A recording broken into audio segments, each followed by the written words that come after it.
तो दोस्तों 26 जनवरी के मौके पर भारत में एक बहुत बड़ी ट्रेड डील फाइनल हुई है जिसको मदर ऑफ ऑल डील्स कहा जा रहा है। जी हाँ, मदर ऑफ ऑल डील्स इसलिए क्योंकि ये भारत और यूरोपियन यूनियन के बीच में एक फ्री ट्रेड एग्रीमेंट हुआ है।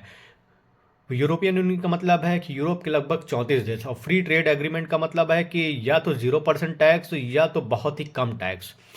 इससे दोनों जगहों को फ़ायदा ये होगा कि भारत को जो है यूरोप का बाज़ार लगभग एक्सेस करने के लिए मिल जाएगा और यूरोप को भारत का बाज़ार एक्सेस करने के लिए मिल जाएगा।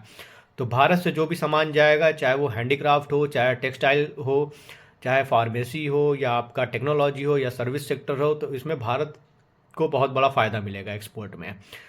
वहाँ से जो आने वाली जो सामान है, जैसे कार्स हो गए, BMW हो गई, फॉक्सवैगन हो गई, ऑडी हो गई, या आपकी मशीनरी हो गई, फार्मेसी हो गई, या जूस हो गए, ड्रिंक्स हो गए, तो वो सारी चीज़ें जो यूरोप से आएंगी वो काफ़ी हद तक सस्ती हो जाएंगी। इससे दोनों देशों के लोगों को काफ़ी ज़्यादा एम्प्लॉयमेंट जनरेट होगा।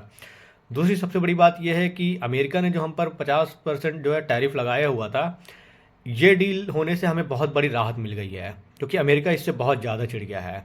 दूसरी बात कि इंडिया के बगल में जो दो पड़ोसी देश हैं, एक तो हो गया भिकारिस्तान जिसको बोलते हैं पाकिस्तान, दूसरा हो गया बांग्लादेश जिसको कांग्लादेश भी बोल सकते हैं।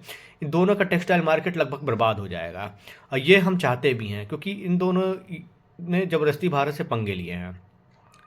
यूरोपियन यूनियन भी इसलिए भारत के साथ फ्री ट्रेड एग्रीमेंट किया है क्योंकि वहाँ की जो प्रेसिडेंट थी उन्होंने बोला था कि भारत जब तक आगे बढ़ता रहेगा तब तक यूरोप स्टेबल रहेगा। ये बहुत बड़ा बयान होता है, तो इससे समझ में आता है कि जो हमारी जो अर्थव्यवस्था है वो कितनी सही हाथों में है।